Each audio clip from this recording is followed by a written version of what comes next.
The watery language of money. Perhaps money's fluid nature spawned its water-based lexicon. Assets which cannot move are said to be frozen. A person who is highly liquid has lots of cash. Holding an asset valued at less than its initial cost means you're underwater. Just as boats are collectively stored in the port, a collection of stocks is called a portfolio. Products priced to move are said to be on sale, a mere homonym, though akin to the sails that move wind-blown vessels across the seas of commerce. Currency, from Latin currere, meaning to run, shares the same root as current, hence why we call it cash flow, because money is made to move. Moreover, a river's current is directed by its banks, while currency is controlled by banks. Money, like water, is also directed by the path of least resistance, and mirrors water's propensity to find the fastest route. With that in mind, could the current of financial progress, as it has evolved across land, water, air, and wire, be why we found ourselves in this new era of cryptocurrency?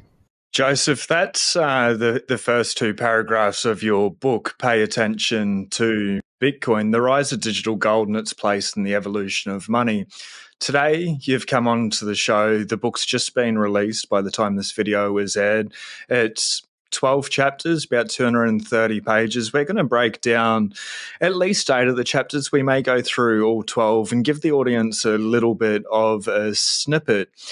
Bitcoin is truly changing the world. Fix the money, fix the world. It's become a talking point the world over as nation states adopt it. Former President Donald Trump has endorsed Bitcoin and is using the Bitcoin signal as part of his presidential election promises. Why write a book titled Pay Attention to Bitcoin? Why is Bitcoin so important now where we are in the world? When I started researching cryptocurrency, I don't know that I knew Bitcoin was what we should pay attention to. It was something that flowered after looking into the root cause of what is money, how attention flows, how mass attention amounts to markets being made, how currency can be, as I mentioned, these pockets, almost emergent economic autonomous zones of finance. You can find cigarettes in a prison yard, or everyone at a poker table agrees the chips are the money, or as it's grown, we all agree that these digital swipes that we make represent credit, and the credit is money. And when I looked back, I just started to realize, well, all of these are sort of these mass agreements, and we imbue them with the sound of money, and that's where I got to this idea that our attention is kind of that root layer of what makes money what it is. And then I started to look at the different types of money, and it wasn't until I researched Bitcoin that I realized that, and studied some of the thinkers that have written about this already, that I realized that Bitcoin was actually the apotheosis of the perfect form of money, what Safedine called hard money, or what the early thinkers like John Nash or Bucky Folder or Friedrich Hayek, all of these people were seeking an ideal form of money that was difficult to replicate, easy to move, that had scarcity to it, that had fungibility, that you could interchange it. And gold came up with a lot of those. It actually accounts for most of those, about really all of them, with the exception of that Bitcoin sort of accelerated past gold in the sense that it has perfect scarcity because it's hard coded into the supply cap of 21 million in its issuance schedule, and it has perfect portability. There's this. I wrote a joke in the book that's like, you can't throw a bar of gold to El Salvador or Argentina. And if you can, you probably shouldn't. You might hit someone, and that's assault. But you can send Bitcoin in approximately 10 minutes in any value you want to any individual or family or country or cause in the world anytime. A quick message about today's sponsor, the Bitcoin Way. If you still have your Bitcoin on an exchange or you're using a hardware wallet that's not air-gapped, it's not open source, reach out to the Bitcoin Way. First 30 minutes, it's free. The team has over 25 years cybersecurity experience. They can help you take your Bitcoin into self custody. Safety in a Moose, the author of the Bitcoin Standard, endorses this team. They'll never touch your keys or your coins, but they'll empower you to become self sovereign. They can teach you how to run a node, can assist with multi-sig, cybersecurity, inheritance planning, running VPNs, and so much more. And the team, they can even help you obtain a second passport. Bitcoin, it's generational wealth. Learn the skills today. I've put a link at the top of the description. And again, the first 30 minutes is free. Anywhere. And the sooner I realized that it could also be protected, and this idea of what cryptography means, and we'll unpack what cryptocurrency means. It's cryptography plus that current, that flow of attention and money, that it really allows for really irreplicable sovereignty. And that is what hard money should be. And in many ways, it was envisioned by great minds that wanted it to happen. But the internet and cryptography and the world had to wait for it to find its way into reality. And, as luck would have it, it happened on the coattails of the financial crisis, big banks bailing out people for bundling bad mortgages and repackaging them and selling, SHIT to people as AAA bonds. Bernie Madoff just finished, up until Sam Bankman-Fried, the biggest known Ponzi scheme in the history of finance. And, a little batch of cypherpunks were responding to emails from an anon named Satoshi Nakamoto and trying to figure out how to launch this currency in a way that it could grow as a fledgling, and find its level of adoption to the point where we're at now, where it is effectively indestructible. Yeah. It's truly amazing that we've gotten to a time where we have uncorruptible, uncensorable, unconfiscatable money. The one word that you said just then is Ponzi scheme. And when I'm talking to people about Bitcoin, they're like, "Oh, isn't that a Ponzi scheme?" But we'll get to that. That comes in a later chapter.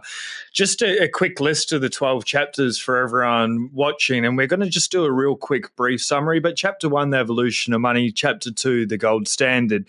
Chapter 3, and this is where we're going to start. This is where we're going to dive in. What the F is the Fed? Can't wait to dive into that. Chapter 4, the Bitcoin general. Chapter 5, the profits of Bitcoin.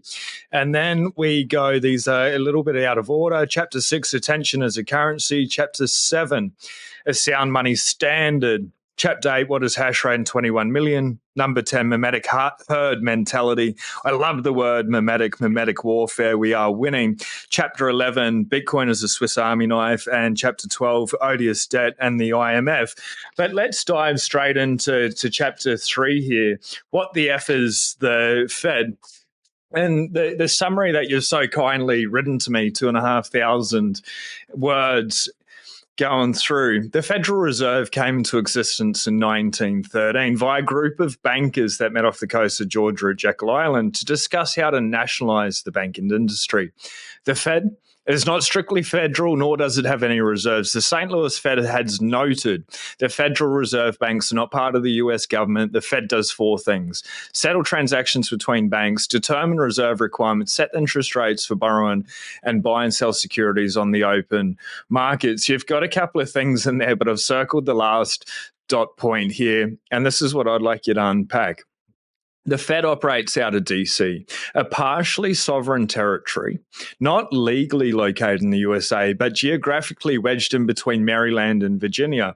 Sovereign came from the 13th century France, king, queen, or ruler of the realm. In many ways, the Fed behaves like a sovereign.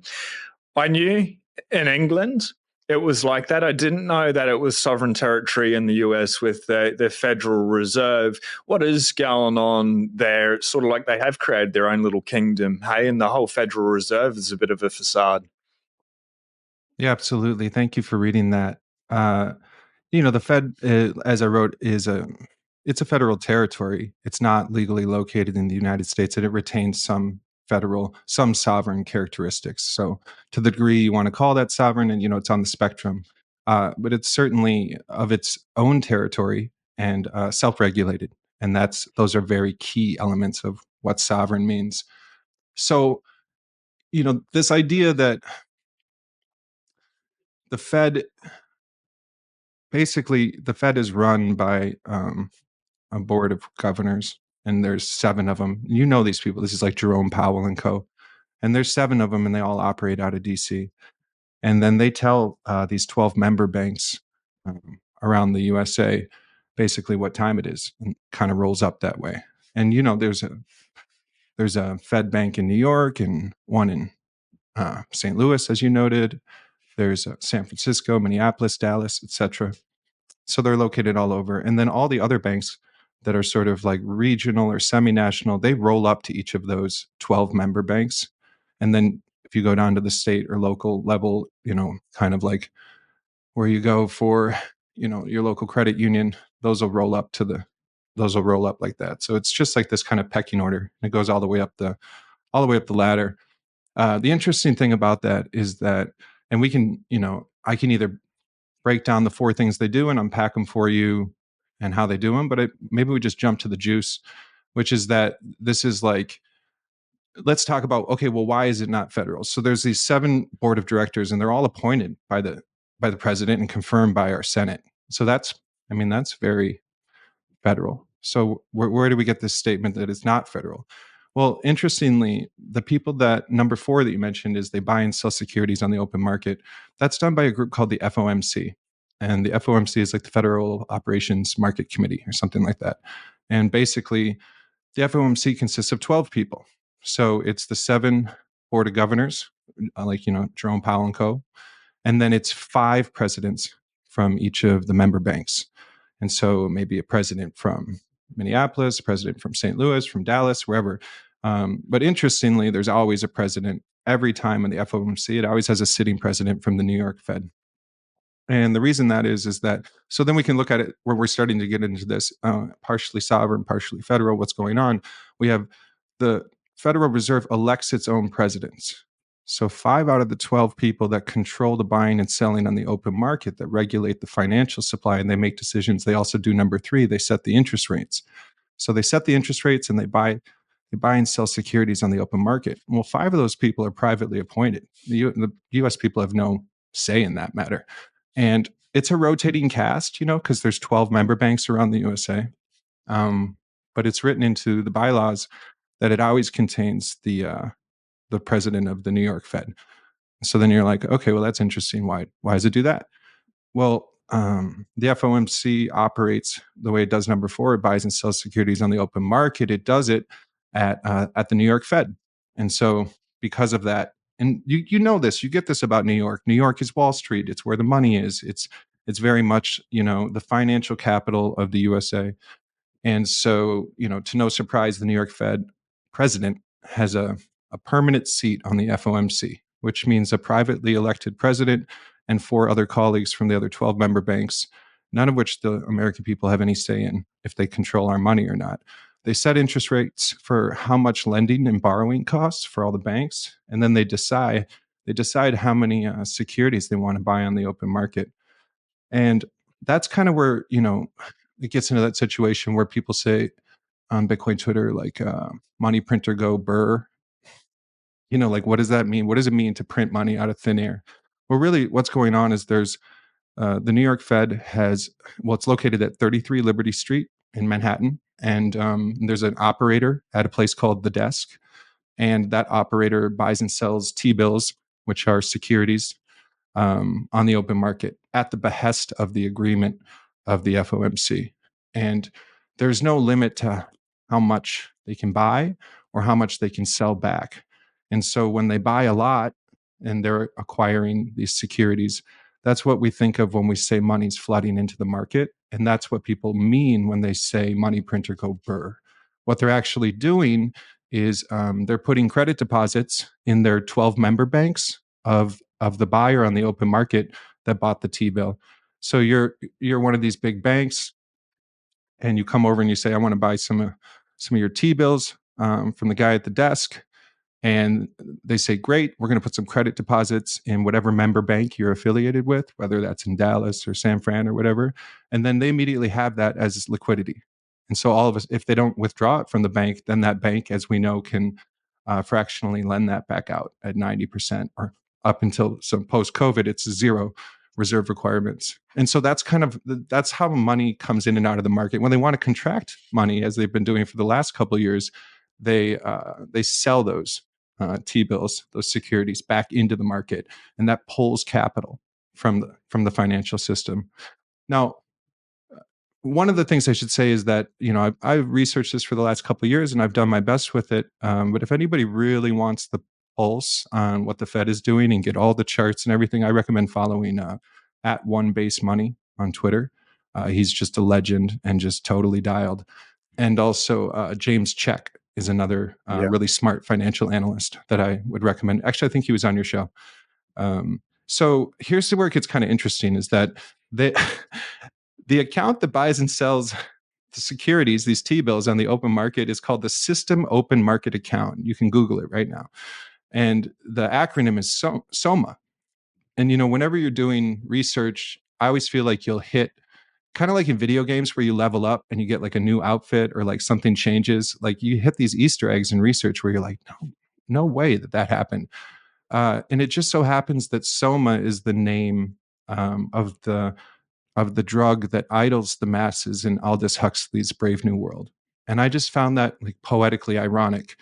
This operator at the desk is operating an account called Soma.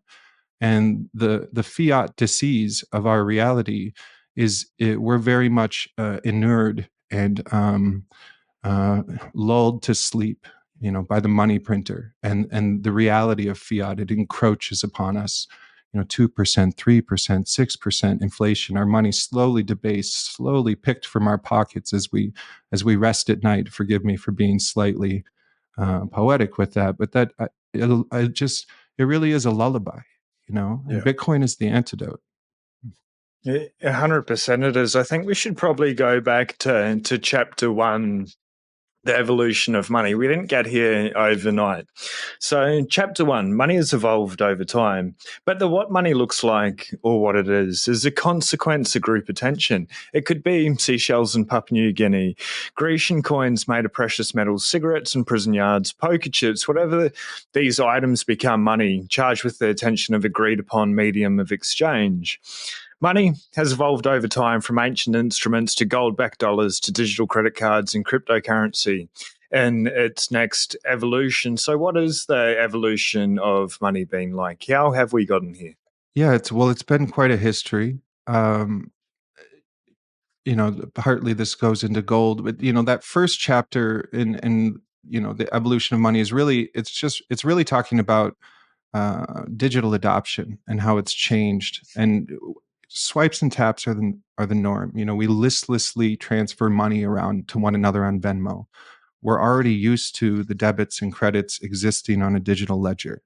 And so the thesis there is that why not protect that same money with cryptocurrency, and that Bitcoin can very easily be the store of value that backs that same type of behavior. And then it talks a little bit about there's a tremendous wealth transfer that's going to happen over the next 2 to 3 decades in the United States individually, as a country, but I also imagine throughout the world. And that's just that these boomers, they made all this money and effectively are going to transfer it down to the millennials and Gen Xers and Zers over the next 10, 20, 30 years. And all the research coming out from Morgan Stanley and other people quoted in the book is just showing that, look, these people are digitally native.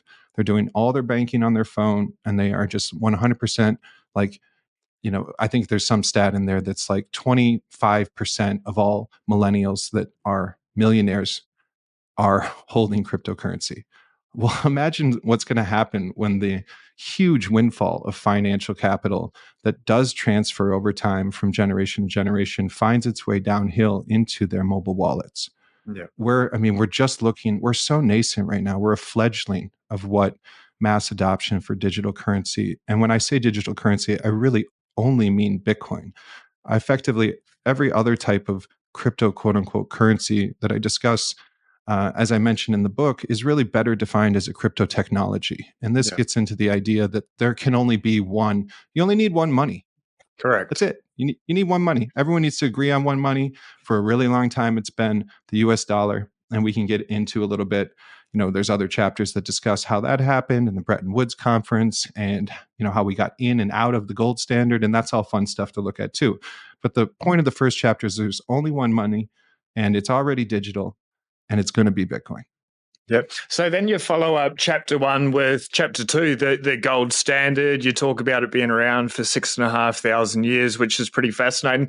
I won't read the whole snippet here, but just this part. Very good. Gold is, I've never heard this word, ecumenical, mentioned 417 times in the Bible. Herodias claims the Lydians, located in modern-day Turkey, were the first to make coins of gold and silver. King George started the gold standard in 1717. US started 1834. And then in the States from 1879 to 33, they were on a true gold standard. Why? I guess Bitcoin now, instead of going back to a gold standard. Why is Bitcoin better than a gold standard? I will answer that. Let me discuss just for a titch that backstory. So that word was ecumenical, and it just means worldwide. And so gold's going back 6,500 years. There was some, somewhere off the coast of Bulgaria, someone was digging up some stuff and they thought it was copper coins and it turned out to be gold. It's called the Varna gold and it was carbon dated, which, has some wiggle room in terms of its age to about four millennia ago or 4.5 millennia ago.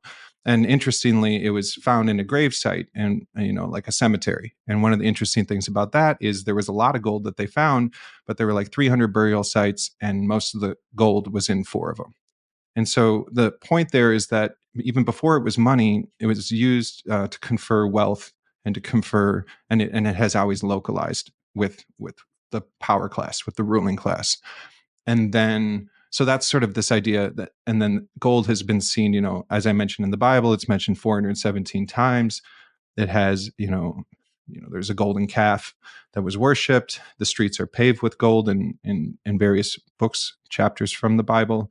And so even before it made its way into money, when King George in 1717-ish or whatever made that first proclamation and backed it with gold, it was already in the culture for thousands of years as an incredible value. And then the Lydians in modern day Turkey, they were the first ones to actually coin silver and gold and stamp it. Herodotus made that claim. There was also an analogous thing happening with a different type of coin in Asia and specifically in China at that time. And then let's kind of zoom into the gold standard and we'll get to how Bitcoin sort of does it better. So the gold standard was excellent, and it allowed for just trust in a single unit of account. And as I mentioned in the book, the gold standard, we had a heyday here from like 1870 to 1933, basically before in the USA, the gold was redeemable. And the way that started is it was the Civil War and they printed these things called greenbacks. And greenbacks were paper cash and people, and they were debt instruments. They issued them out to people and people took them. And then after everything was, tidied up after the war, just to sort of sidestep that whole what that was, but just from a financial perspective, people were able to get some gold for those greenbacks back. And so that was a really important thing in the psychology and the sociology of the way that paper came to represent money. And so people, all of a sudden, 2 things happened. The federal government issued paper and people could come in and turn that paper back in and get gold for it. And that was really the seed of trust that led to the reason that when we left the gold standard in the early 70s, people didn't, flip out, for lack of a better term. And so 1933, and this is really keen right now because we're just right up in it. Franklin Delano Roosevelt was elected as president, and he did what was called a bank holiday. And basically he shut down all the banks for a week and didn't allow anyone to transact gold. And then shortly after that, about a month later, I think it was April of 1933, Executive Order 6102 came out. And that basically said, if you're not familiar, I'll just snap you in. Basically, if you don't turn in your gold to one of the member banks, of the 12 member banks of the Fed, which we've talked about, St. Louis or San Fran. If you don't bring your gold in, you can go to jail for 10 years and get a $10,000 fine. So at the time, just to do straight numbers, for an ounce of gold, you could get $20. So everyone brings their gold in, good patriots. And actually, an interesting term came out of that was that people that didn't bring their gold in were dubbed hoarders. So they were aware that they should keep their gold. And I thought that was an interesting correlation with hodlers and how we also want to self-sovereignly store our Bitcoin. And we wouldn't effectively, we would be very much against a 6102 for Bitcoin.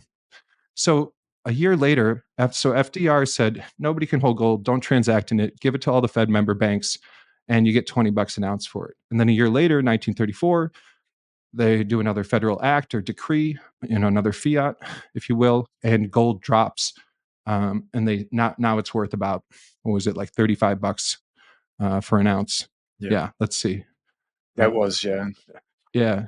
Yeah, $35 per troy ounce. And so basically what they did is they devalued the dollar by 41%. And so these hoarders that didn't give up their gold, they were still good. Wink, wink. You don't give up your Bitcoin. But everyone else we just got screwed, man. And so that really stung. And then so gold was off the table right then. You'd think that would be a reason to not trust them in the Bretton Woods conference 10 years later in 1944. But they somehow said, no, we're good. We got a bunch of gold in Fort Knox. We'll back everything. In France and the UK, we're like, all right, cool. You guys are the guys. We're going to do a dollar-backed world reserve currency. And that's how the US kind of moved. Originally it was with Holland, with the guilder, and then it was with the UK with the pound, and then it went to the US with the dollar. So from the 40s to the 70s, as we all know, the famous Nixon speech, Americans couldn't do anything with gold. We didn't even have it. I mean, unless you were a hoarder. But the world believed that we had enough reserves and other countries had given us their gold to hold with our security, that we were able to kind of keep the dollar afloat. So everyone transacted dollars similar to the greenback, and it was all good. You knew you could come get your gold if you needed to. But things kind of got bad because, so now think about the guy at the desk who's printing the SOMA to numb the masses. So what's going on in like the late 60s and the early 70s before Nixon closed the gold window is that the SOMA technician at 33 Liberty Street at the New York Fed is buying up a bunch of U.S. Treasury debt. So when they're buying these securities, and first it was 10% of all U.S. debt was owned by the Fed, 11%, 12%. So it got up to about 16%, and that was when France sent a warship to the New York harbor and demanded their gold back, and that happened like a month before Nixon closed the gold window. So that all went to hell in a. So we gave our gold back to like Charles de Gaulle and co, and then we snapped that shut. And we're like, nobody else gets gold. Then they went off to talk to the Saudis, who agreed to buy a bunch of T-bills from us in exchange for pegging the dollar to oil. And we sort of went with, the black gold. And that worked for a while. It's kind of still working to this day. But we've slowly seen it evaporate. And just to put things in context, the Fed owned 16% of U.S. Treasury debt in 1971, and now it owns 20%. And that may not sound like a tremendous increase, but it just means a fifth of everything is a complete joke. Just like the other countries, the Bank of Japan, every other central bank around the world, and private corporations, they all hold U.S. Treasury debt. They all buy our stuff. But as we're noticing, if that stuff is just being arbitrarily gobbled up by the Fed just to keep the value of the rates of the bonds, at a way that they'll move and remain liquid, right? Cash flow, at some point, and this is where I would point at One Base Money on Twitter. He argues, this could be a slow trickle, maybe not be quite as imminent as Bitcoiners think, or imminent, but that we are on that trajectory, and that we're reaching a level of unsustainability. And so that's sort of where we're at with gold now. And then to circle back to your initial question, well, why Bitcoin? Well, you can mine annually. We pull about 6% of gold out of the earth every year. As long as there is, and interestingly, as long as there is money for gold, and if the value of gold goes up, which it has been and most likely will continue to, People will find better equipment. They'll go further to the further corners of the earth. They'll bring more. We can knock that up from 6% to 10% if the incentive is there, right? Yeah. So and that's really where Bitcoin trumps gold, is it has a hard cap and a finite supply. And and the world needs a currency that can't be arbitrarily acquired. Now, with gold, at least it is tethered to proof of work. You do have to go out there and mine it. And then now what we're seeing is we are also mining Bitcoin. We are right now on average, however much electricity 10 American homes zap in a day. That's about how much it takes to mine a Bitcoin, right? And then you get into these other metrics where, like, if Bitcoin were a country, it's the 29th largest consumer of energy. Um, but that's actually a wonderful thing. And Yeah. energy is like a really important direction that we're going in. And so, Bitcoin surpasses gold because it has perfect scarcity and unlimited portability. Yeah. Yeah. And it can travel anywhere, very little cost. We've got a big problem in Australia, a little bit of a debate. Australia's gold is at the Bank of England, I believe. It's not stored here in Australia.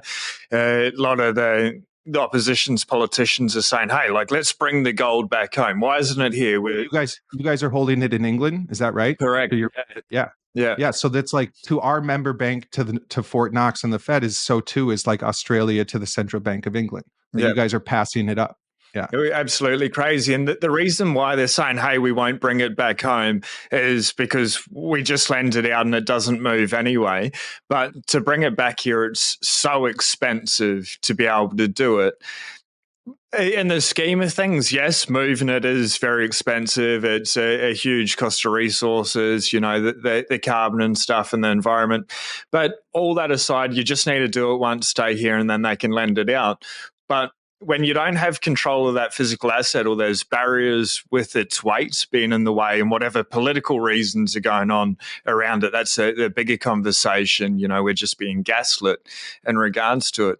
But we can't trust. We don't know if they've still got it, if they're double spending the gold that's in reserves.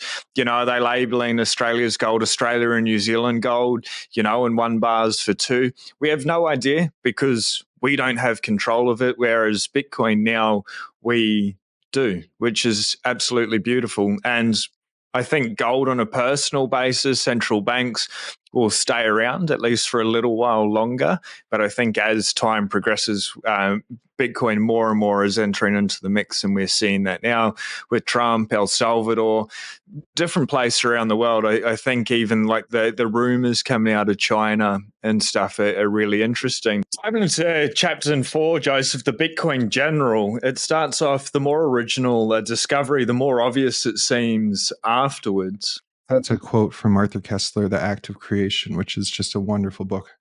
A sleeping giant awakes. Bitcoin was born in the wake of the 2008 financial crisis. Over 860,000 families lost their homes due to foreclosure. The stock market dropped in value in excess of $7 trillion. Bernie Madoff went to jail for orchestrating one of the largest multi-decade Ponzi schemes that defrauded more than 40,000 people in 125 countries. Bankers bundling bad mortgages on Wall Street led to the government putting taxpayers on the hook for $73 billion. To round it all out, Britney Spears, who spent the beginning of the year locked in her hotel room, hit #1 on the pop charts for her album, Circus. While the first domino in the dissolution of the value of the world's financial markets began to tip, a group of cryptography experts were designing ways to secure a digital payment system. Nobody had cracked it yet. Many had tried. The timing to get it right couldn't have been better. It definitely couldn't have been better, and I would be afraid to think where we would be right now without Bitcoin. It almost acts as a check and balance, even though the market cap is so small at about 1.2 trillion as of today, as of recording. Mhm. Having absolute digital scarcity, or just absolute scarcity in general, and the conversation now around Bitcoin is at least allowed the everyday person to be able to wake up to the fact that what happened in 2008, 2009, they have just pushed the can down the road. We've got an option now to be able to opt out, step out. But The creation of Bitcoin by Satoshi Nakamoto, whoever the person was or the group of people behind it, it didn't just happen overnight. There's a big history with cryptography, and they needed to borrow things from the NSA with SHA-256 and things like that. But with Satoshi coming in and then launching Bitcoin out of the 2008, 2009 financial crisis, it was a circus. Unsurprising, that hit the top of the charts. But how's that changed the landscape for where we are in the monetary order? Great question. It's always darkest before the dawn is the first thing that comes to mind about, you know, Satoshi put, the Bitcoin white paper on an MIT public license, right at the end of 2008, then, mined the first block, and as we all know, on January 3rd of 2009. And, what they were trying to crack, and, I'm not a cryptographer, and I just, to caveat that, due respect to all technically adept people that are working on Bitcoin core development and moving the nuts and bolts of how it operates forward. But the real problem was the Byzantine general problem. I can speak to things more philosophically. And that's just like the mind experiment in a nutshell is if a bunch of generals are surrounding a city and they have to pass information to each other about whether to attack or retreat, but some of the lieutenants that work for them or even some of the generals might be spies, how can they trust the information that's being passed and successfully coordinate their military efforts? And it was originally posed, as a cryptography paradox. There wasn't really an answer to it. It was a mind experiment. And one of the phenomenal things, that Satoshi Nakamoto was able to discover, and working off the shoulders of giants, building off of, you know, uh, the other, B Money and Adam eCash, and the proof of work that was involved with that, with Adam Beck, and but he was able to take all of that and say, let's sequence it in time, and that the tethering proof of work energy to time and making a fish, the first blockchain, which he referred to in communications as a time chain, is effectively it wedded two like diametrically opposite principles. It's like Gordon Gekko's greed is good, and and protected against the idea that absolute power corrupts absolutely. So this, we want people to be selfish actors, but being a selfish actor in a decentralized network where you're penalized by lying if you were a dishonest general actually breeds selfless results. So selfishness leads to a selfless outcome. And this was effectively sort of the solution to the paradox of the Byzantine general. And why that was so amazing is because all of a sudden you could create a network of trust that was trustless. And as it grew, the incentive, and obviously Andreas Antonopoulos does a bunch of old YouTube videos that just knock this out of the park. But basically, the incentive, if you could 51% attack the network and take it over, why wouldn't you just mine more Bitcoin? So you'd have more profit by being a virtuous actor than by being a dishonest actor. And I don't touch on this part right here too much in the book, but just if you look out throughout history, it is that these empires all fall because of greed and corruption. And we've never had he who makes the gold makes the rules, that, like that whole thing. Well, he who holds the Bitcoin doesn't make the Bitcoin rules. Yeah. And it's the first time that we've ever shattered that I would call innate, characteristic in all mankind, to have both good and evil within him, and and to struggle with being virtuous. And what this took it off the table, smashed it on the time chain, and rewarded all of the virtuous actors and those early ones with, well, at the time, 50 Bitcoins every 10 minutes. Now we're down to 3.125. So I just kind of giving that respect to to solving that mind problem, and that it really was a philosophical pursuit. um, I didn't dig into the cryptography too much. What I did is, for chapter 5, and we can discuss it, is I went back and I looked at all of the people that tried to, or some of the seminal people that tried to predict an ideal money and what that was. And that was a really fun can of worms to open. Well, let's dive in to chapter 5, the profits of Bitcoin. There is a remnant there that you know nothing about. Alfred J. Nock. A lot of great minds foresaw the advent of Bitcoin, a so-called ideal form of money or sound money. Svetsky, huge fan of Svetsky, talks about the remnant. J. Nock's essay focuses on the remnant, those who blew the foghorn, caring not a button what anyone else thought of it. And then you've got a list of dates here, but I actually just want to bring up the last one, 1981. Bucky Fuller predicted a world electric grid that could deliver energy anywhere to anyone at one common rate based on realistic time energy metabolic accounting system of the universe, and that these uniform energy valuation systems will replace all manipulated monetary systems. All these guys were the remnant seeking throughout the dark a bright financial reality. It's true. It's deep. But do you want to unpack a little bit more about who the prophets are of Bitcoin have been? Yeah, absolutely. Well, I was first put on to the idea of the remnant from an essay that Alexander Svetsky wrote for Bitcoin magazine, and it was about this guy Alfred J. Nock, who wrote it in the 1930s. And there's that time frame again, right around that FDR time frame, right around the end of the gold standard. And basically, he was talking to his buddy that was trying to get a philosophy out to the masses. And the gist of it was, be like Isaiah. Don't try to. Isaiah is a story from the Bible where basically God told him to just, not to make it too spiritual, but the context is, just focus on the people that have ears to hear and want to listen, and don't sweat the masses. Yeah. That's the vibe.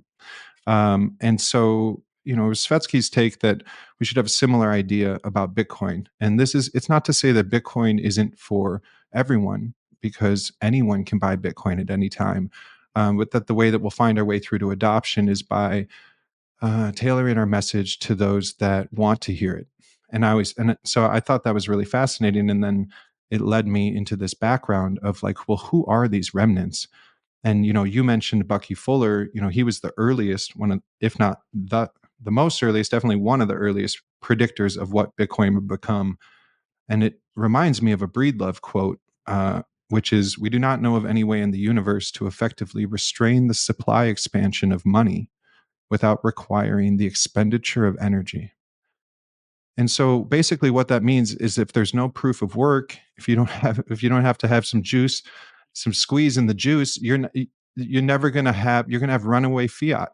You're going to have central bank money printer go burr, absolute corruption corrupts absolutely, and all of that.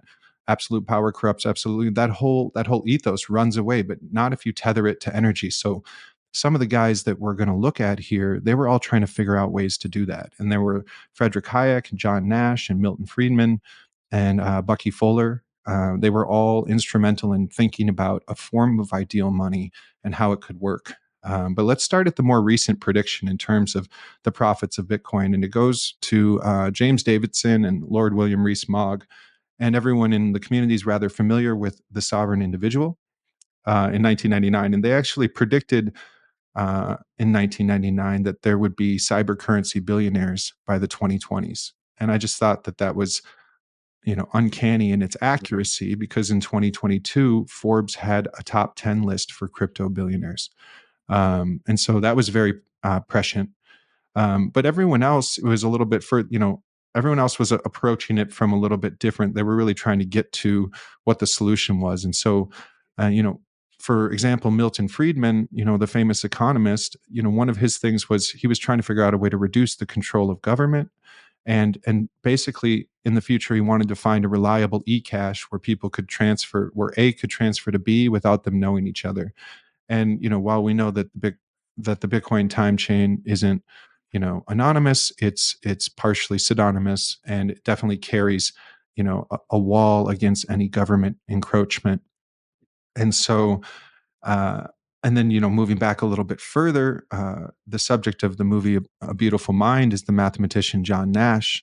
And one of the things that he was trying to create was, well, he predicted that money, quote, money should have the function of a standard or measurement similar to the watt. And so, similar to the watt. So he was saying in 1997, he was like lecturing at some economics thing in Italy. And he was saying, look, we need to have a function of standard that's similar to the watt. And that's so spot on for what Bitcoin is, because Bitcoin has a real world handshake with kilowatts per hour. And, and that's how we, that's how we determine the hash rate, is how much energy is being expended. But he wasn't. We weren't there at that point, and so one of the things that he thought we should do is basically have a basket of goods. He called it the ICPI, and basically it would mean like pinning a bunch of goods like tungsten and silver and copper, or other elements similar to that, and then like pinning that to a unit of account.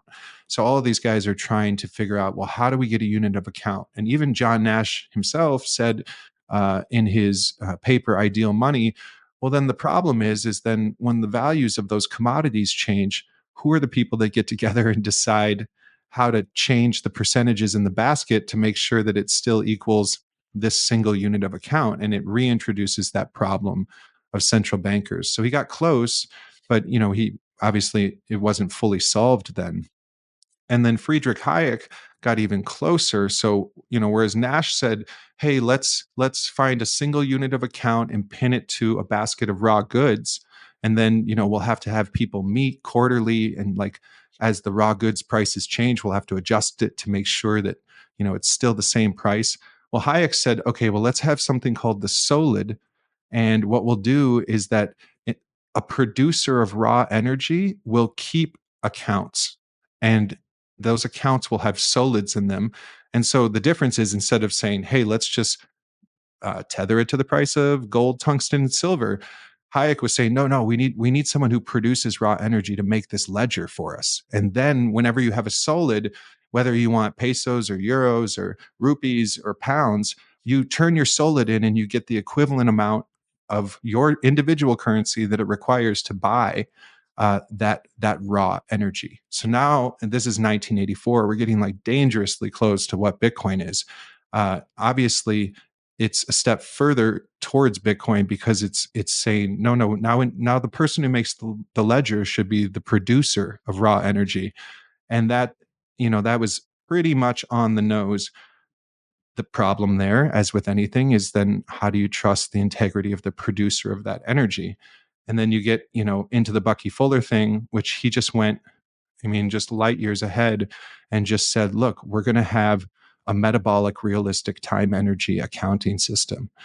And effectively, that's what Bitcoin became. So Bitcoin is like that raw producer of energy that issues the solid and controls the ledger, but it's decentralized, and thousands upon thousands of nodes and miners around the world are verifying that transaction and tethering that energy to the valid of a single Satoshi, of which one Bitcoin has 100 million. That's fascinating. Actually, I can't wait to dive into it a little bit more. I guess, just on a side note, probably a really good reason for everyone watching to run a node and help protect the Bitcoin network and verify that it is yours. But Chapter 11, Bitcoin is a Swiss Army knife. People think of energy consumption as a net negative, but it is actually a core foundation for any growing or thriving city, country, or civilization.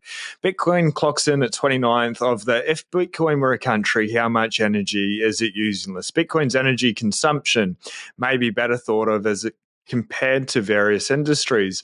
In the context of the healthcare, construction, transportation industries, Bitcoin is a mere rounding error. Couple of points here. The pursuit of energy is a sacred act. Bitcoin's large, flexible loads help stabilize energy grids like ERCOT during heat storms, shutting down mining, return the meaningful amount of electricity available back to the grid, power AC, keep regular folks safe. Bitcoin helps capture waste and stranded energy. Bitcoin truly is a Swiss Army knife. We've sort of throughout this podcast, Joseph, gone through the history of money, where how Bitcoin came about, the people that thought of Bitcoin or projected, and then people ran with those ideas, refined, changed it into something.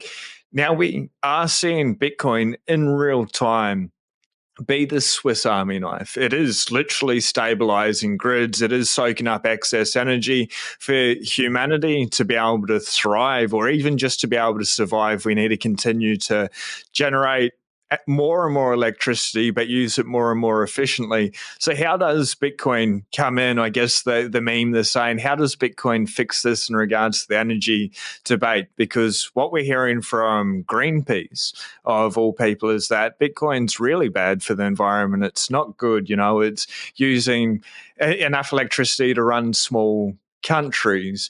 And yes, it is using that much electricity, but it's not a bad thing. And it's actually necessary for humanity to be able to progress Yeah, forward. absolutely. I would turn the argument on its head and say if Bitcoin's 29th in terms of countries of the energy countries use list, I can't wait, and I hope for Bitcoin and everyone's sake that we get to the top 10 and then the top 5. And eventually one day it'll be the number one consumer of energy, would be my prediction. And the reason is that, apart from the fact that you can throw out things like, oh, Christmas lights use more energy than Bitcoin mining, or, there's these different, washer dryers and, Yeah. the USA or whatever, those kind of like soundbite things. It's like, yes, it's a Swiss Army knife. We're going to figure out, we've only found like 2 of the tools that it can do right now. Like it's so nascent, but the core thesis behind that chapter is, look, there's a ton of like off of gas flaring. So people dig in the ground and they're trying to get oil, and they hit these pockets of methane, and they need to do something with it. And when they don't do anything with it, it just goes up. And that, on whatever side you are on any of the climate stuff, it's just like, it's not great. Like if a bird's flying through that, it doesn't smell good or whatever. So like that, so then they try to flare it. So they burn it, which is like a little bit less of like, has less of an impact per se in the local, upon the local flora and fauna. So it's stranded energy. And so what we're finding, like in a couple of the case studies that I cite in the book, is that people are able to bring Bitcoin miners to this place where energy, they don't have the infrastructure to bring energy from location A where they're mining for oil all the way to, your PlayStation in the basement in, in New York City or whatever. Like, so these things are just getting sent away unutilized. And that is this idea of how it's truly, it's capitalizing energy that isn't helping anything, and then it's converting it to, time locked energy or metabolic energy that can be redeployed for the company's profits, towards better equipment, towards innovation, towards a myriad of things that can continue to help civilization. And as we start to learn that, Bitcoin is this, it's, I call it a Swiss Army knife. You could think of it, it's like an octopus. It has all these different tentacles that can just pardon me, that can just reach out to all these different energy nodes. All of this excess waste that isn't being capitalized, that can't be brought to market, can be converted, captured, and improve the balance sheet, and and help return energy back to the grid. And so what's going on with, and then that's the point B. The point B is that all this Bitcoin mining, oh, you're using too much energy, you're using too much energy.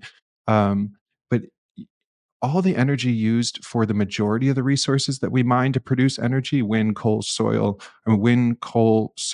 nuclear, biomass, whatever we're using to try to convert into electric energy, is tremendously difficult to slow down and almost impossible to turn off. We're talking large multi-week timelines. And with getting back to Bucky Fuller's worldwide electric grid, what Bitcoin can help with is, as it uses energy to secure, time locked energy for future use, it can take its life force and it can just shut off and just go into hovercraft mode. Like, oh, it's too hot in Dallas and your AC doesn't work. ERCOT's like, reaching a point of critical, like overload. Oh, let's just tap, the Bitcoin mining companies, and maybe we'll give them some energy credits, or we'll sell them some energy back later cheaper, and they'll just power off. You Yeah. can't ask the coal company to do that or the oil company to do that.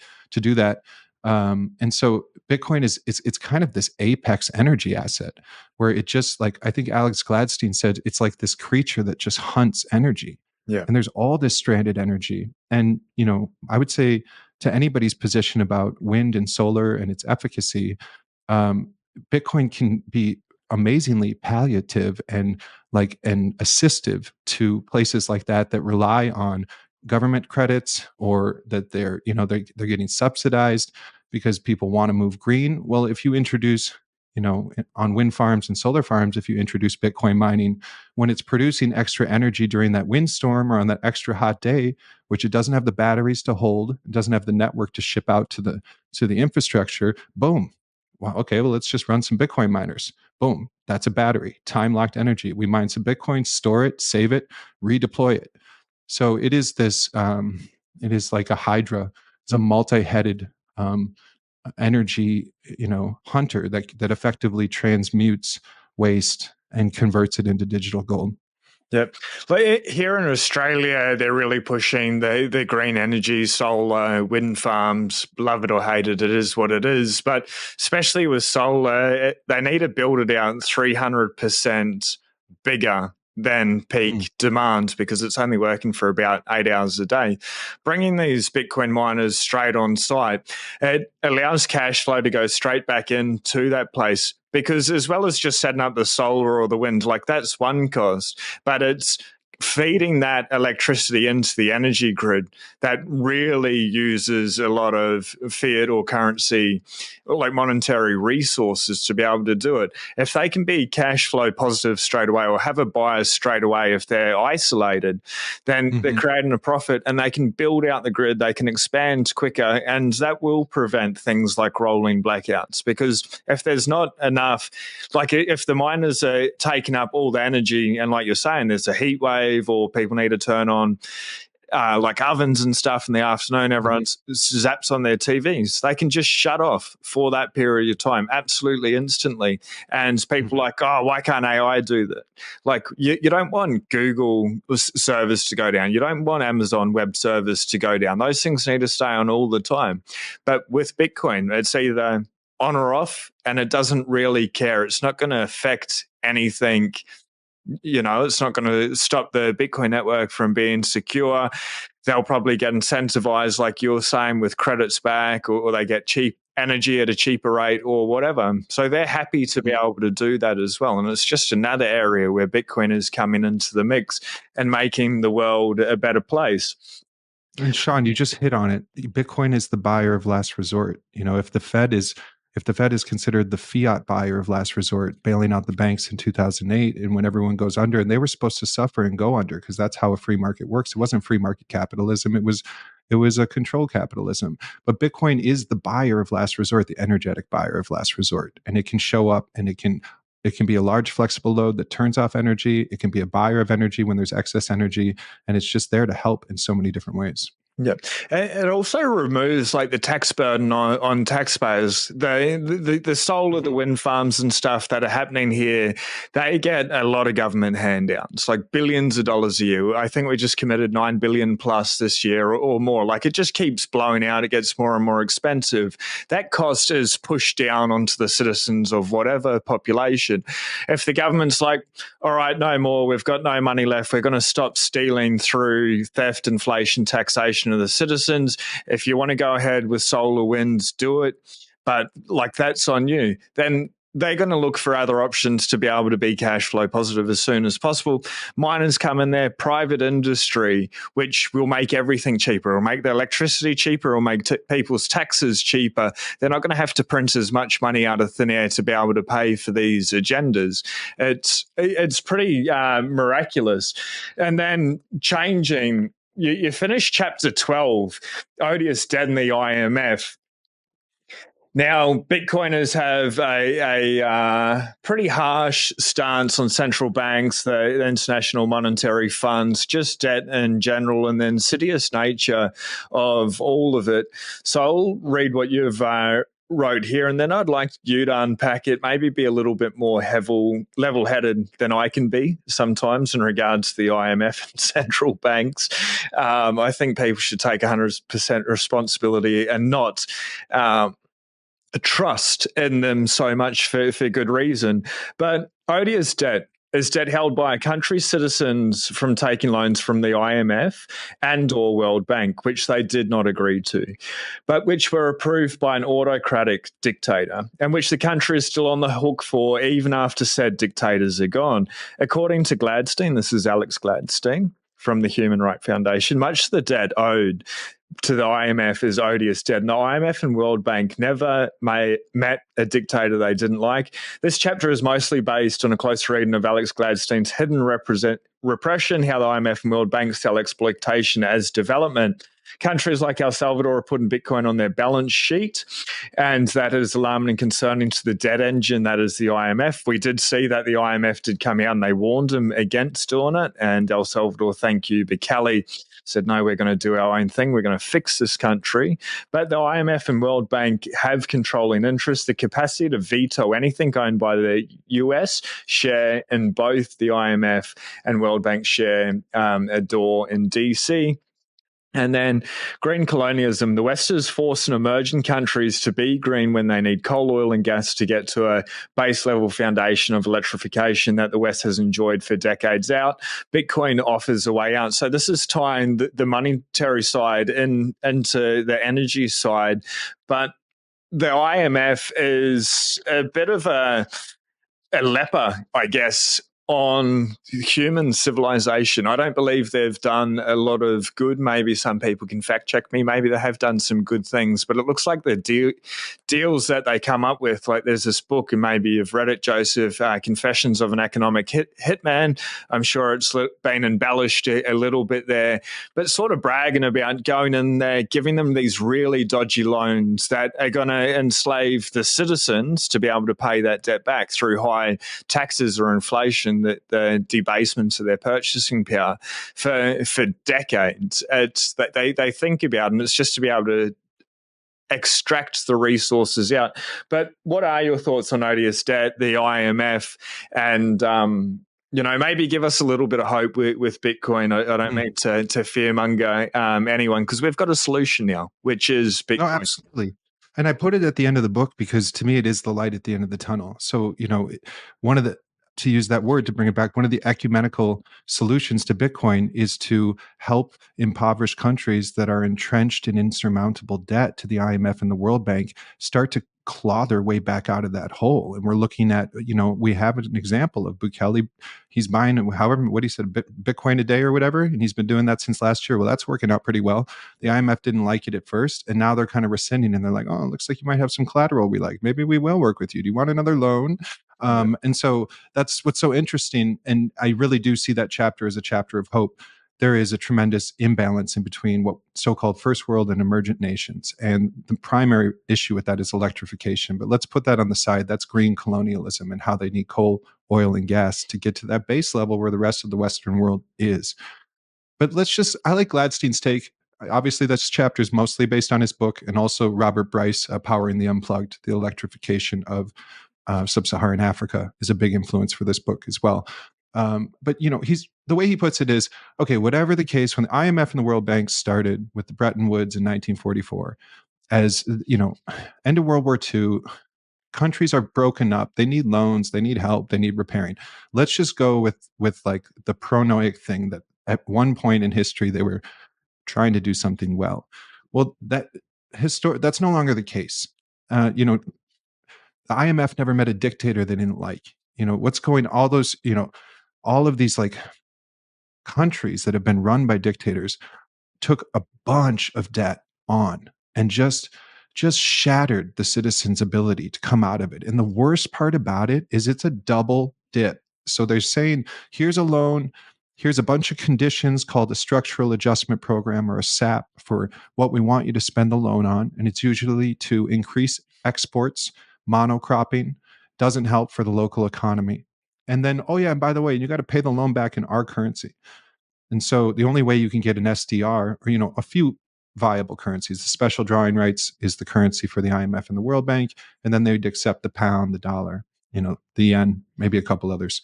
But so they get this money, and then the only way they can pay it back is by earning the money of the person that gave them the loan. And in most cases, in a lot of these autocratic dictator situations, they didn't even consent to the loan, and that's the odious debt. And it's hideous. However, there's never been economic recourse. People talk about the debt problem. We've never had a way to actually get out of debt. But all these countries, like for example, many of the countries in sub-Saharan Africa have amazing access to natural resources. And there's a company called Gridless that's working on a few pilot projects of various countries that are, they're creating local electrification via local resources. And then with that electrification, they're mining Bitcoin. If that's not a bootstrap way to bring the emergent nation level set with the first world nations, like, I don't know what is. And it's just so amazing because, this, I would just, I do think of them, as a kind of extractor of value and resources. The IMF and the World Bank, for whatever their original intentions were, lost the plot a long time ago, and they don't have the interests of all of the people, of everyone, at heart. And Bitcoin provides a remedy for emergent nations to locally access a worldwide energetic unit of account that can remedy their debts, give them sovereign control over their local wealth, which was always extracted, and give them a superior currency that'll be worth more than the currency they're being asked to pay it back in. So you can't, with a Zimbabwean dollars, a runaway inflation at what, a bajillion percent, you're not going to be able to pay the SDR back with gold and whatever US dollars. But if they start getting Bitcoin on the balance sheet, all of a sudden they're holding an asset, and the asset they have to pay back in inflates higher. So it's a ray of hope. I know we're early on, and it's just early 2020s, but I, much like Gladstein, I hold that view that Bitcoin is an empowerment tool that basically allows third world nations to get out of the pernicious clause of debt, retain sovereignty, and work their way up. And the way they work their way up goes back to that Robert Bryce essay, which is like the latter half and the final part of the book. And it's just about electrification. So this whole argument that energy is bad, look, it has its day in court. It deserves to be discussed. I'm happy to, if anyone wants to. And no one would argue that all of the high water marks of art, literature, theater, architecture, design, industry have all come from nations that are highly electrified. So if we want to, so we all agree that these high water marks of our expression emerged from electrification. So this idea, it's called green colonialism, which is like rules for thee and not for me, which is like we use coal gas and oil and all that jazz to get all the way up to here where we could, rise up Maslow's ladder of needs and think about spiritual things and artistic endeavors and write plays or whatever. But now we're asking like Zimbabwe to use solar power. It's like that's ridiculously unleveled, not based, and it's effectively taking this like FAW idea of like green ethics and foisting it on countries that don't have the resources to raise themselves up in that manner. As we've already learned, a lot of those greener energy sources are still in inefficient stages of development. So what we want to do is we want to electrify the world. And that goes back to Bucky Fuller's vision, which is that we want it's not worldwide in this like communist sense. Like there can be on and off switches and barrier nations and sovereignty, and people can still like have a free market and trade. But like imagine if the grid was integrated and you could flow energy and finance via Bitcoin to any place needed all over the world for any willing buyer and any willing seller anytime. And I do think that that's where we're going. I just think we get to keep our heads on straight and not hold emerging nations to rules that we didn't abide by for the last century and then expect them to just flip switch and jump up and catch up with us. It just doesn't make sense to me. Yeah. So I'm very hopeful for the future of that. Yeah, I think just tacking on, it is still early days. Bitcoin's only 15 years old, and really it's only become legit in the financial world, I guess, since the start of the year when Larry Fink pushed out the Bitcoin ETF, and a message for everyone: try hold Bitcoin in self custody. If the ETF is the first step in the door, that is what it is. But take the time to be able to study it. This Bitcoin's going to be around. It's designed to live forever, another 15, 20, 30 years. The conversations that we're having around energy are starting to play out now in Bitcoin fixing bad loans countries, what happened in El Salvador. It wasn't just due to Bitcoin, but aligned incentives and the right aligned incentives. And I think the world's starting to wake up. So I think this is a beautiful story that's going to continue to unfold. The book's out now. By the time of releasing this, I would highly encourage everyone to buy the book. It's available on Amazon. Will there be a Kindle version? Are you going to do an audio version, Joseph? Yeah, the ebook version and the paperback version will be out July 24th on Amazon, and there will be an audiobook version to follow. And if you can search Pay Attention to Bitcoin in Amazon or go to payattentiontobitcoin.com. Paid attention from Bitcoin. The flip side of paying attention to Bitcoin is the end result of being paid for attention from Bitcoin.